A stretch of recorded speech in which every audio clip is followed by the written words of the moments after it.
There come these times, my fellow cinephiles, where every now and then a movie comes out. In this case, a horror film, and you see a trailer for it, and not a lot of theaters have it. You're the only one of your anybody who's seen the trailer, and you're like, you know what? Let's go see it. And you go check it out, and it's this diamond in the rough, this hidden gem, and ends up being this surprisingly really solid little horror thriller film that has all the right ingredients and just comes together to create a cult classic for you, a special find. You want to share it with your friends, a great little horror film. Unfortunately, this ain't the case here.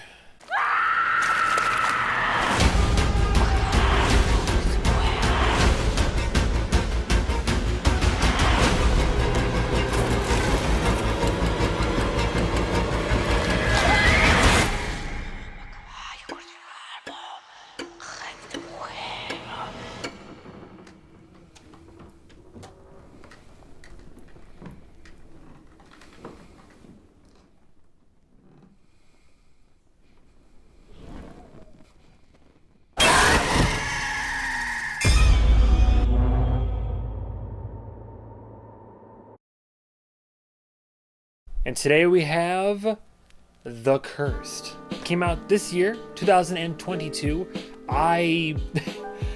Just out of the blue, I heard nothing. It's another one of those films. I heard nothing about it pre-production wise, announcement wise, film festival, like anything. Like all of a sudden, boom, Regal started showing trailers for it, and it's like coming to you in like 2 or 3 weeks.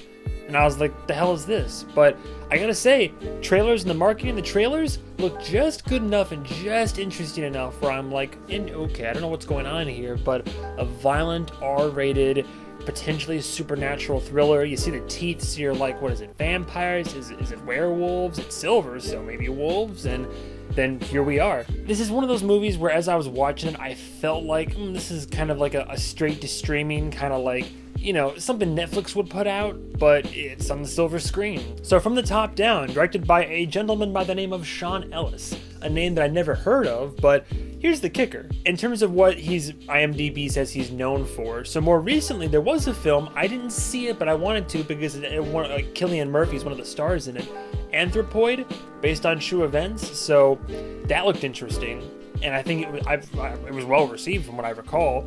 The other one this guy directed, my mother will know this one, very few people will, but Cash Back. And if you know this one, it's iconic in the sense where this guy discovers that, like, more or less he can either stop time at will, or like he finds himself being able to like walk through time, like the whole world stops around him, and then he goes through the supermarket, and then like in this really questionable scene, like draws that girl nude, and you're like, I don't know how to feel about this context. Maybe he has a filmography, and they're well-received films, which kind of surprised me as to why I ended up like walking out of this one and not really enjoying this. Arguably, I'll tell you who I believe the main character is. There are some other like main characters and definitely some supporting cast, because this all happens to like a town, but mainly this one family. But Boyd Holbrook, who I knew it, I saw him in the film and I was like, I know that mug from somewhere. He's been in more American film in recent years, but I guess if you were to know him anywhere aside from like one of the main antagonists of Logan, you know him from Narcos. He was like that main DEA agent from seasons 1 and 2. I think that's where like he got like most of his like push forward into the limelight. But he's arguably the star of this. There's other actors, and you're just debating who has priority. The whole premise of The Cursed is it's an interesting premise. I mean, the whole thing, there's like an opening flashback. You don't find out it's a flashback till a few minutes in, but the opening is pretty solid. The movie looks good. I'm getting ahead of myself. Yeah, werewolves, it's that type of thing. But the kind of like, the mythos is instead like a generational, this word is not appropriate anymore, but a generational gypsy curse based on the gypsy people in that time losing their land. They put a curse there. The curse would affect people. It would be contained within silver, and so on and so forth. Hence the chompers you see on the poster for this film. And this is like one guy tracking the gypsies while also trying to help this family who is being affected by the curse due to the father's actions. And werewolf, creepy, violent chaos ensues. Weirdest thing about this film, 80% of this film looks great. Like, in terms of the composition, the visual shots, there's some, like, if I actually enjoyed this film, there's a lot of iconic, like, shots in this film. I mean, just cool, like, you know, holding a candelabra in the dark, you know, aiming down the sights. Like, there's some pretty cool shots, but a lot of the shots in this film are out of focus. Like, even one of the first few shots to introduce our main character, Boyd, when he comes into play, like, a lot of his shots throughout the film, like, are a little bit grainier and out of focus, and it's like, you're not watching that on the little screen, like, you didn't want to take that again. Like, it's just kind of funny how, like, it looks mostly good, but a good chunk of the film, enough for me to notice, is, like, out of focus. The mythology of it is pretty interesting. You have your classic werewolf mythology, and of course we see that now with, like, silver bullets, transformations, and all this, but they add more of, like, there's more of the curse and definitely a heavy supernatural angle to it, which I have mixed feelings about due to the effects you see visually whenever this happens. That kind of leads into one of the pros I did like about the film, is that a surprising amount of the film was practical effects, and whenever practical effects were used, they looked good. They looked solid. Solid effects whenever practicality was used. The inverse of that, which I suppose is, I'm going to bring a con up pretty early in this, but whenever the actual werewolf is on screen, CGI, shocker.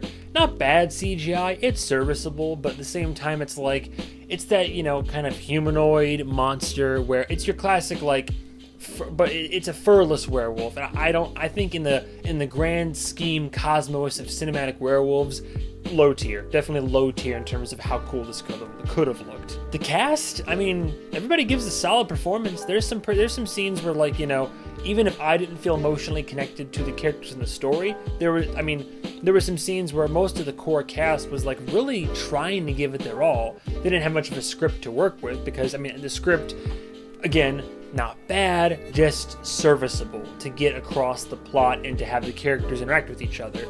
Left a lot to be desired, but the actors doing what they can still brought some, like, power to their performances, which says a lot about their ability. Wasn't able to draw me in, but I can recognize and respect it for what it is. What's unfortunate is there's a few, like maybe 2 or 3 actually, like, really creepy, like, moments and scenes where I'm like, oh, just, like, visually speaking, there's some creepy scenes that harken back to other films like The Witch or others of its kind. Like, there's moments where I'm, like, creeped out a little bit and it's kind of going in a certain direction, and I'm praying for the other shoe to drop and for it to kick off into what I wanted the film to be. But instead, I kept getting just what it was, which, rolling into the cons, lackluster narrative overall. I was really hoping something would pick up, but things just, I know I use this a lot when I talk about films of this caliber, but things just happen in the film. It's not terrible, it's not great, but it's, like, certainly below average. It's just, there's moments where I'm like, oh, are we starting to peak? And then just where they could have, you have a creepy scene or a scary moment or a violence, like, something, boom, happens, and then, like, you know, it spikes. The vitals of this film will spike a little bit, and then you're like, you know, normally where a film might take that ball, run with it, or even go even above and beyond, it just kind of fizzles out. And some scenes just rely on a couple jump scares or these cuts to other action that's a different inconspicuous sound to trigger a jump scare. Like, there's some, like, tropes that they go over in terms of what horror films do, and some, like, just things that I'm not a fan of in my horror films. Like, I want ingenuity, I want creativity, and if you are going to be tropey, embrace that trope. The worst part about movies that kind of fall into these tropes of what all the other horror films do is that if they just do it, but are still trying to take themselves seriously and act as if they're setting themselves apart from the rest, you know, the wheat from the chaff, it doesn't have the intended effect. Instead, I'm watching a film that's trying to be something that it's not, and instead falls into the usual, like, trenches of, oh, it's one of these films. I thought the movie lacked emotional weight in terms of, like, I didn't connect to any characters, I didn't feel for any of the characters, I didn't, like, latch on to anybody, I wasn't hoping for survival of anybody. By 3/4 of the way through the film, I was just like, okay, well, how is this going to resolve itself? One way or the other, we're going to get there, but it's unfortunate because I really want to get, like, a good horror or thriller, and then you find a good one and you invest in it, you give a shit about what happens, and it adds an emotional weight. And when those sad moments happen, there's that punch, and you connect, and then you get emotional as well.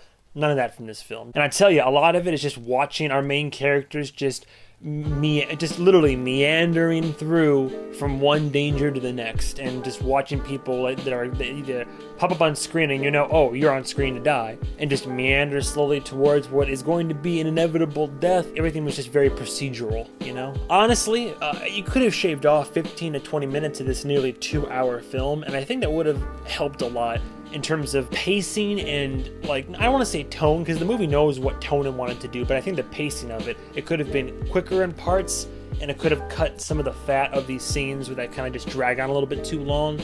And there's also a lot of weird random, not random, but weird cuts whenever you're going from one scene to the other, and it just keeps the movie scenes that shouldn't drag out, and then scenes that should resonate and let you marinate in them, just kind of boom, boom, boom, boom, boom, we're moving on past them. It was just very surprising. I digress. The long and the short of it is, this film it's another one of those films that has a lot of good pieces, and it's well intentioned, and it could have been something like a really cool, solid werewolf film. It could have been a solid, even really great horror film, but it missed the mark for me. Maybe not as badly as Antlers did. I think I would still watch this again over Antlers, I think. But all in all, don't waste your time in theaters. Maybe stream it. It's potentially worth a watch. It's getting better reviews than I thought it would get after I watched the film, but people like it and think it's fairly creative in its premise. But long and the short of it, I personally would say total review, low 3 out of 5. It's one of those films that falls in the low 3 out of 5, just below average. You can definitely see a better film. Go see The Wolfman, honestly. That film's been out for years, well over 10 years. But you know what? As it is the most heavy, jump-scare-laden film I've ever seen. And it's, also kind of action horror, but it's good. I thought it was better than this. So if you want a good, solid werewolf film, there's a lot of them out there. This just gave me Wolfman vibes, just for some reason. Don't come at me. That's all I have to say about The Cursed. Comment what you thought below. That's my opinion. Thank you guys and gals so much for watching, listening, what have you, and stay tuned for the next episode of whatever I review. And goodbye, travelers.